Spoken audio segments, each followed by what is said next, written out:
That was Matthew chapter 6, verse 24. It says, "No one can serve two masters, for either he will hate the one and love the other, or he will be devoted to one and despise the other. You cannot serve God and wealth." That was Matthew chapter 6, verse 24.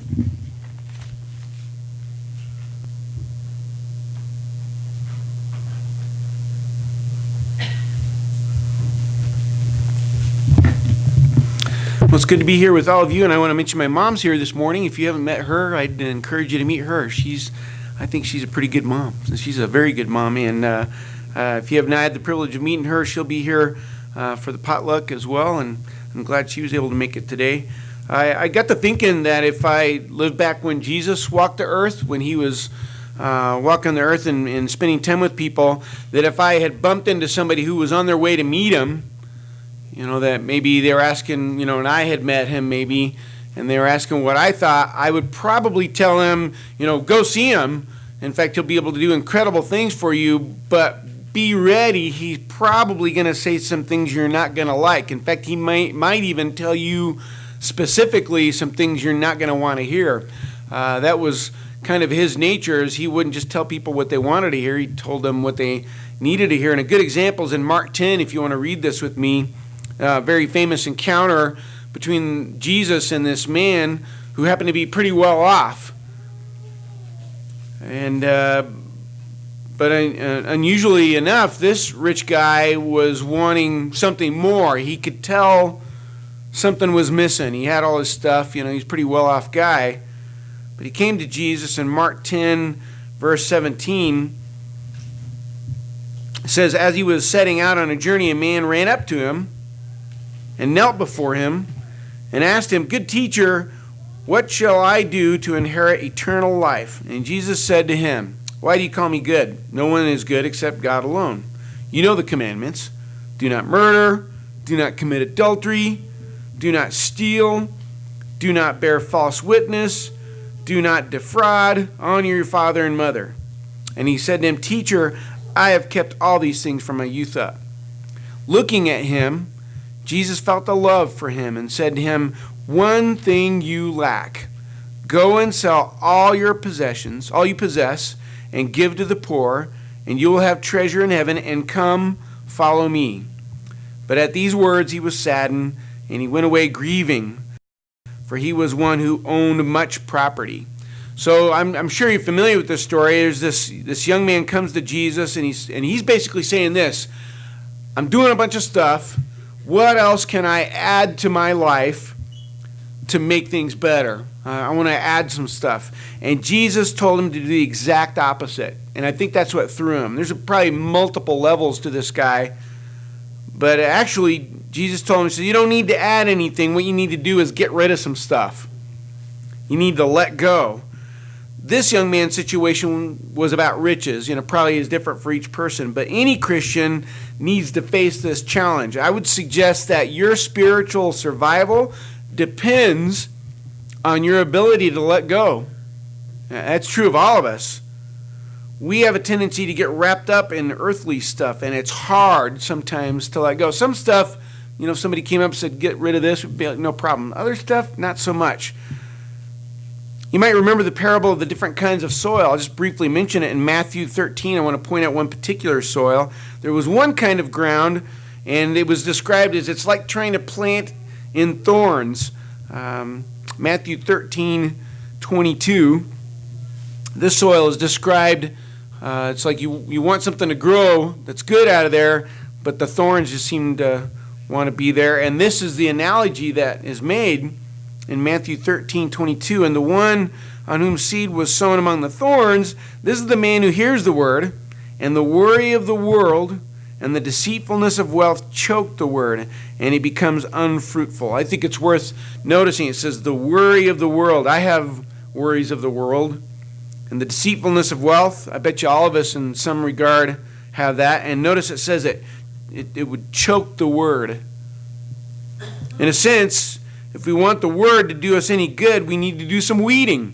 I don't think it's kind of a no-brainer. If you're going to follow Jesus, if you're going to get serious about God, clearly there's going to be some stuff that doesn't belong in your life. And I think deep down all of us know that at some point you have to get rid of stuff. It could be actual physical, tangible things. Maybe it's something a little bit more complicated than that. I was watching a movie years ago. It was about wild animals, and this part always stuck in my head. This man wanted to catch a monkey. It was kind of interesting. He would use the monkey to find a source of water, but I won't get into that. Well, I'll tell you. It's kind of fun. He needed water. The guy needed water, and what he would do is if you can catch a monkey and feed him salt, the monkeys know where the hidden sources of water are. So you capture the monkey, feed him salt until he's dying of thirst, then you let him go and you follow him to the water. But that's not the point of the story. Here's the point. I want to tell you how to catch a monkey, just in case it ever comes in handy. This is what they would do. He would dig a hole in the side of a hill, kind of a small hole, this man, and he'd put some food in the hole. In this particular case, it was some seeds that the monkeys liked. And it had to be a specific size hole. And what the man would do is he would dig the hole, put the seed or the food, the bait, inside the hole, and then he would go stand off quite a distance and just watch. And sure enough, the monkey would get curious because he was watching the man. And he would go, and what the monkey did not know is that the man had designed the hole to be big enough for his hand, but too small for his fist. So when the monkey would reach in and grab what he wanted, his fist meant now was bigger than his hand, and he couldn't get his fist out of the hole. And he would scream and struggle until the man just came up and easily collected the monkey. It was almost, it didn't occur to him to let go until the man had picked up the monkey. All the monkey had to do was let go and he'd be free, but he was trapped by his fist. His determination to pursue his happiness became trapped by what he wanted, and I couldn't help but watch that and think, I think we're like that sometimes. We're not much different. We stubbornly seek out our own happiness, sometimes at the cost of other people's happiness. It's almost like we're so determined, with the lie the world tells us, I deserve to be happy, and we'll step all over people to get it. And this creature was so stubborn in seeking his own happiness, he got caught. That happens to us. Hebrews 12:1, kind of a similar idea. In Hebrews chapter 12, verse 1, therefore, since we have so great a cloud of witnesses surrounding us, let us also lay aside every encumbrance and the sin which so easily entangles us, and let us run with endurance the race that is set before us. I'm frustrated when I'm trying to walk somewhere and my feet get tangled up in something. I have a knack for doing that. I don't know if it happens to you very often, but I think at least once a day I'm tripping over something, if not just my shoelaces. And it's frustrating because you can't make any progress till you handle that problem. Psalm 7:15 is even more in connection with this story I've told you about the monkey. In Psalm 7:15, kind of a more, a darker rendition of this, describing a person who chooses sin. It says, he has dug a pit and hollowed it out and has fallen into the hole which he made. I think sometimes I've felt like that my mistakes, it's like I dug this hole for myself. We're worse than the monkey. We dig the hole, we put the bait in, and we capture ourselves. In fact, in James 1:14, it makes it very clear, each one is tempted when he is carried away and enticed by his own lust. We dig a hole, we put something in it that we think will make us happy, then we get a good grip and refuse to let go. And then it's just a matter of screaming and crying until we're collected. It doesn't seem to occur to us that we have the option of just letting go. And that's a really important question to ask yourself about all the things in your life. I think it's interesting to ask myself this about, kind of go through your life and say, okay, what about this? Could I let go of this? If it came down to it, would I be willing to walk away from it? And between God and man, this has always been an important question. When sin entered the situation, according to the law of sin and death, the sinner was supposed to die. It's in Romans 6:23. For the wages of sin is death. The arrangement is that if you sin, the price is death. Now God out of his grace, set up a substitute sacrifice system. I don't know if you really pondered this in any detail, but that's why animals were sacrificed. Somebody had to pay. And instead of the sinner paying the price was paid with the life of an animal. And something you'll see throughout the Old Testament, you've probably noticed in your daily Bible reading, it says when something was dedicated to the Lord, that often meant it was destroyed. It wasn't just set somewhere and say, okay, now dedicate this to the Lord. It was destroyed, and the idea was that you couldn't change your mind. You couldn't go back to the ashes and try to piece it back together and go back to the way things were before. It was a one-way trip, so to speak. In fact, a sacrifice by definition meant letting go of something valuable. Sacrifice, as you've probably heard, is it should hurt to give it up.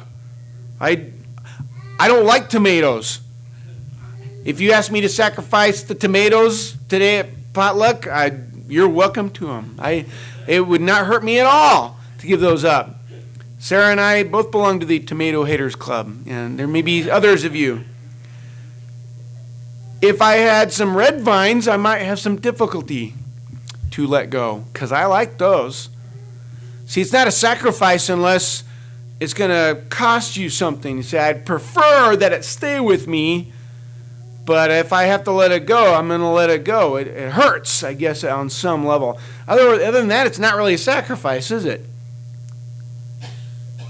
And it wasn't just an animal that they had to give up. It had to be the best one. I don't know if you ever noticed that as you're reading.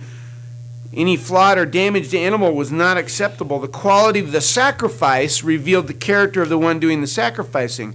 And some people would go out to the pen and find some animal that was coughing or, about to keel over anyway, and they'd say, okay, this is going to be my sacrifice. And God knew what they were doing. Malachi 1:14, he calls them on it. He says, I don't want this. Malachi chapter 1, verse 14, notice the terms that he uses here. It's pretty harsh. But cursed be the swindler who has a male in his flock and vows it, but sacrifices a blemished animal to the Lord. Just like us, the people had trouble letting go. And just like them, what we're willing to sacrifice reveals our true character. And I know when you think of sacrifices, it wouldn't take long before one person comes to mind, and that's Abraham. In Genesis 22, we read about a sacrifice he was commanded to make, and it wasn't an animal. It was his one and only son, of course, foreshadowing what God would do with his own son. But it also did something else. It revealed something significant about Abraham. He had faith. Hebrews 11, by the way, mentions that Abraham thought, well, I'll have to sacrifice Isaac, but God will raise him from the dead. I find it interesting that Abraham was willing to go farther than what God ultimately expected of him. But the point is, Abraham was willing to let go because he trusted God. To him, it was not what he preferred, but he trusted God. And he thought, okay, I'm going to let go. And he's kind of an extreme example, but he was not an extreme human being. The point of all the people that are mentioned in Hebrews 11, they're examples of people who lived by faith, and we're supposed to be just like them. Living by that kind of level of faith required of anyone who belongs to God. It simply comes down to this. When it comes down to making a choice between God and anything, God must be the choice. If it comes down to it being exclusive, there's this, but if I do this or have this that will compromise my relationship with God, then I have to get rid of this. It could be big choices, small choices, really any choice, but God comes first. We are no longer under the old covenant. We do not sacrifice animals. In fact, Jesus paid the price. He was the final perfect sacrifice. He paid the full price of the law of sin and death. But that does not mean that the sacrifices are over. In fact, look at Romans 12:1. We tend to think, well, the sacrifices are over. Jesus paid the price, so nothing's expected of me at this point. And I don't want to suggest that you can earn heaven, but if you look at Romans 12:1, it's kind of startling when you realize what this is saying. We don't earn heaven, but we honor the price that was paid to get us there. You have to do something very important with the same devotion Abraham had, and it's in Romans 12:1. Therefore, I urge you, brethren, by the mercies of God, to present your bodies a living and holy sacrifice acceptable to God, which is your spiritual service of worship. You don't have to put an animal on the altar. All you have to put on the altar is you. That's all. Just everything. You think about it, it's quite an upgrade. You don't have to go out to a pen filled with animals and select the best and then leave it and walk away. You don't walk away from this. You go, you get on the altar, so to speak, and it requires everything of you. You can't just give God bits and pieces of your life. You don't make occasional partial sacrifices. All you do is you give God everything. It's all or nothing. I've heard it described this way. When you become a Christian, it's kind of like maybe you're kind of new at it and say, okay, I will give you Sundays and Wednesdays. And he says, what else?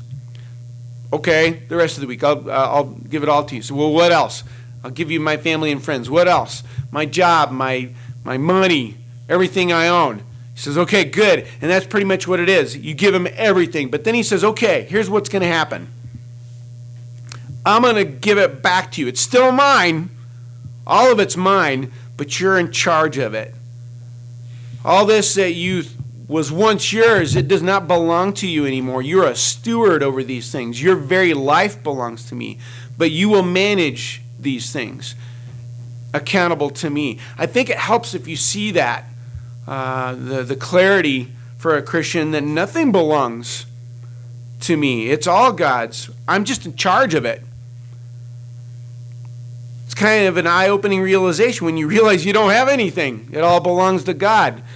But you quickly realize that it's setting the stage for blessings. With all this in mind, it's important to take a look at your life and think, like I say, what would be difficult to give up? So let's look at some things. And we'll just talk about one thing. How about food? It's kind of ironic we're having potluck today. So we're smelling the example right now. You might think, wait, sacrificing food. I've kind of developed an addiction over the years. I kind of need it. When we're considering the idea of letting go of things, we're seeing two distinct categories at this point. What you want versus what you need. And I would suggest that food falls under category 2. You need food. There's only so long you can go before you would expire. Something you'll see mentioned in the Bible is fasting. And that's temporarily going without food. You know, why would somebody do that? Temporarily giving up something they need to survive. And it's an unusual concept to us in the 21st century, especially in America. It feels like an Old Testament thing, or maybe an Eastern religious kind of thing.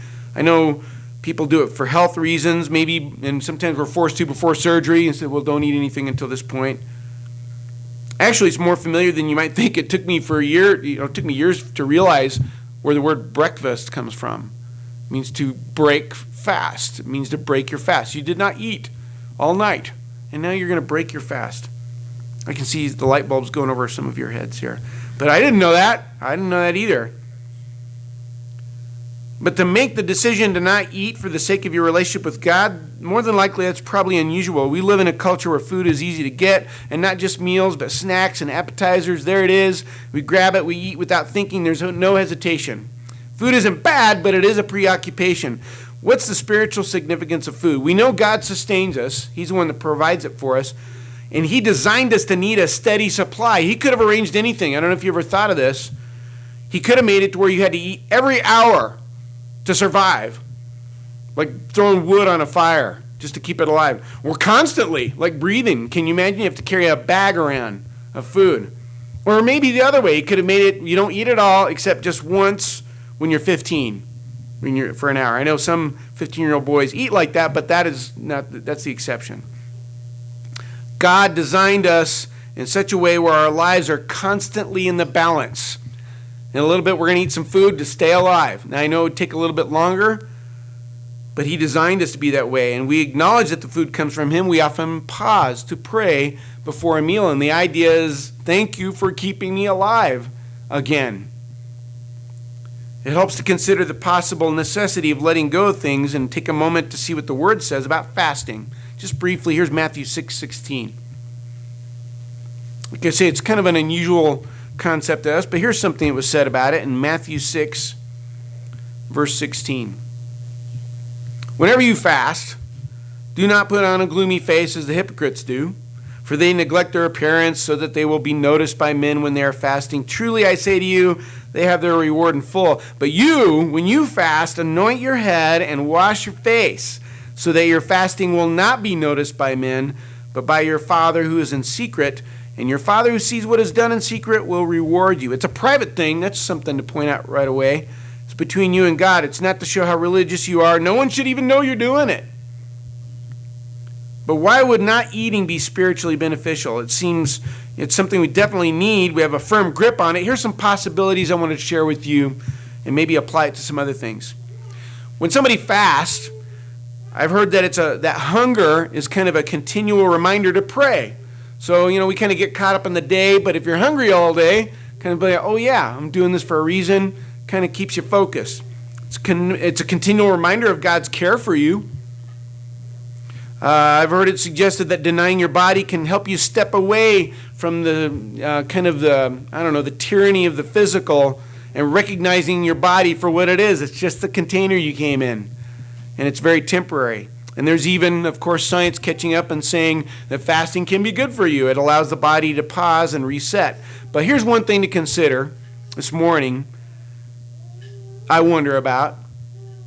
If you can let go of food, which is something you need, maybe you could get better at letting go of what you want.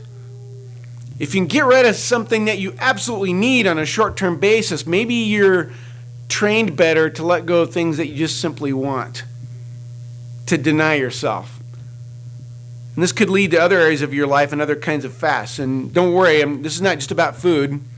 Potluck is still on. But there are other things we don't necessarily need that we merely want. It could be money, a lot of the sources of entertainment that we have, hobbies, and of all kinds of things. And of course, sin. Of course, sin.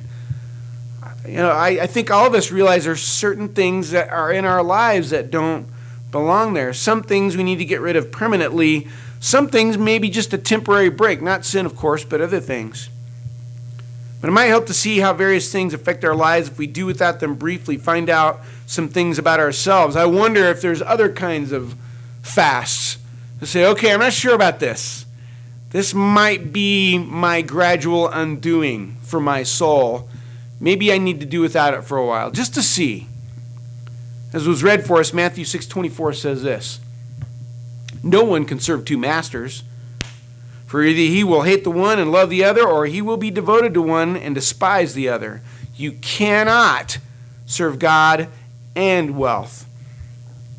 And whether it's money or something else, there's thorns in everybody's life that need to be weeded out. They need to be removed. More than just food or money to consider. It's probably different for each one of us.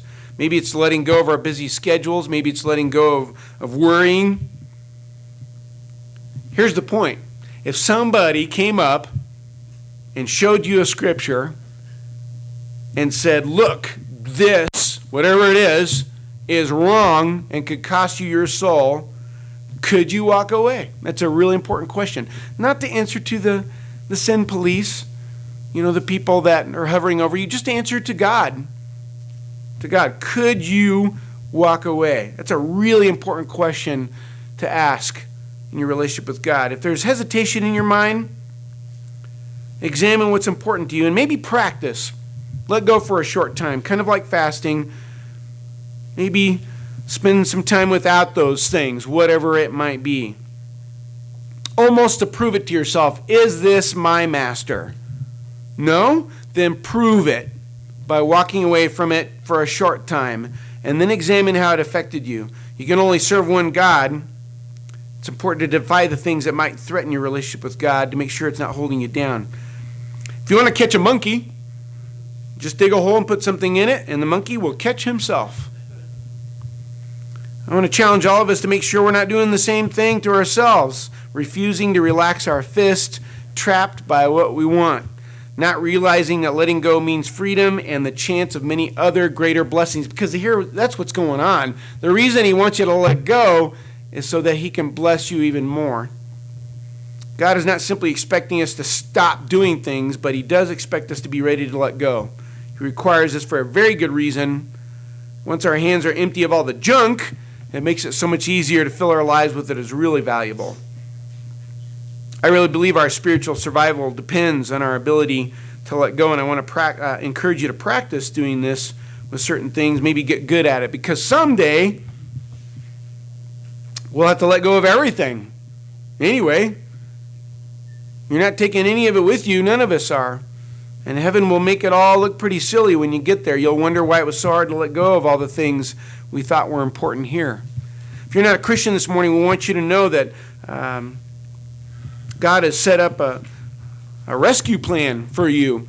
And if it's at a point in your life where you're ready for that to begin, baptism is available to you. We want you to know that before you leave this morning. But we also want you to know that if you're a Christian and need the prayers and maybe just a conversation before you leave this morning, that's also available. But whatever your need is at this point, I hope you'll consider all of this while we stand together and sing.